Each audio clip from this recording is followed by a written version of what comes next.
Most people considering a migration from Windows 7 to Windows 8 will likely be installing Windows 8 on the same computer that's currently running Windows 7. It could be side by side with Windows 7, or Windows 8 might totally replace Windows 7. Whatever the case may be, you'll want to ensure the computer is capable of running Windows 8. So we're going to explore system requirements for running Windows 8. We'll also look at some additional requirements and ways to find out if your computer is compatible, but let's begin with the system requirements and your processor. It needs to be quite quick, at least a gigahertz, preferably faster, to run efficiently. And it needs to support three features, PAE and X and SSE2. These three features of your processor are necessary for using expanded memory and protecting your computer from malicious software and other security issues. Also, you're going to need some memory, random access memory, sometimes called virtual memory. If you're on a 32-bit machine, you'll need a gigabyte minimum, 2 gigabytes if you're on a 64-bit system. I'll show you in a moment how to determine whether your computer is using a 32-bit or 64-bit processor. You're also going to need some space on your hard drive. You'll need at least 16 gigabytes on a 32-bit system and 20 gigabytes on a 64-bit system. Again, these are minimums. You'll need more space if you plan on installing any other software or even creating and storing files on that hard drive. And there are some special effects in Windows 8. You'll need a decent graphics card, Microsoft DirectX 9 with WDDM driver, in fact. Without that, you won't be able to see the special effects in Windows 8. In fact, you might not be able to see anything at all. All right, let's flip over to our Windows 7 machine and take a look at our system information to see if it's compatible with Windows 8. First thing we'll do is go down to the Start button. And in the search field, start to type the word System. SYS should be enough. And in the Programs group, somewhere in here, you'll find System Information. Mine happens to be at the top. That's what we want to click, System Information, and by default, you'll see System Summary is highlighted. Now over here on the right, we have some important information. For example, you can see what version of Windows you're currently running. Mine's Windows 7 Professional. A little further down, you're going to see your system manufacturer and model, but more importantly, the system type. If you see x86 in there anywhere, odds are very good that you're running a 32-bit system. Now, I know it's not always the case, but typically it will indicate a 32-bit processor. Now, if you really need to be sure, you can contact your manufacturer or at least the documentation provided by your manufacturer. A little further down, some other information that's kind of important to us if we're considering a migration to Windows 8, and that's the virtual memory.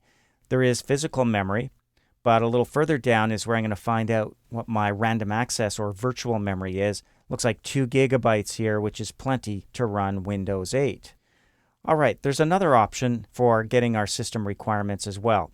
Let's just close up this window and launch our browser. Mine's Internet Explorer. We'll go to the Microsoft.com homepage.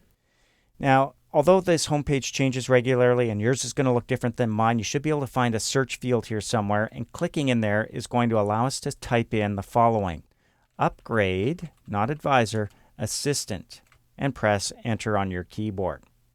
Now you should find one matching result that will give us what we want here at the top. Upgrade to Windows 8. You can see it talks about the Upgrade Assistant inside there. I'm going to give it a click. And from here, you'll notice a button to download something called the Upgrade Assistant.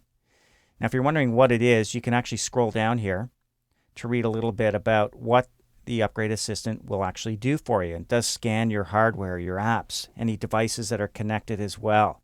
And as you can see here, some of those system requirements we just talked about are available in this information as well. You get a compatibility report. It will generally work with the same apps and devices that you're using in your Windows 7 environment, but in some cases a product might need an update, and you'll get that information as well. And a little further down is where you can check out to see if your PC is ready to upgrade. There's those system requirements we've been talking about.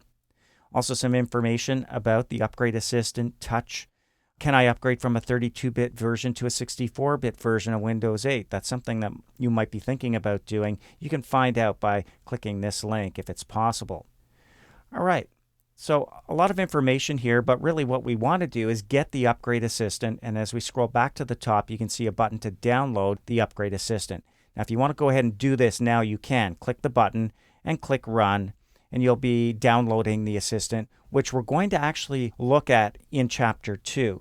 So I'm going to save that for then, but you can go ahead and run that if you wanted to. All right, I'm going to close this up, and we're going to return to our bullet points here, because there are some additional requirements that you might want to consider if you're going to be going to Windows 8. For example, Windows 8 is what we call touch compatible, and that means you don't need a mouse, not even a keyboard. If you have a tablet or a monitor that supports multi-touch, you're good to go. So if you want to take advantage of the touch functionality, you'll need either or both of those options.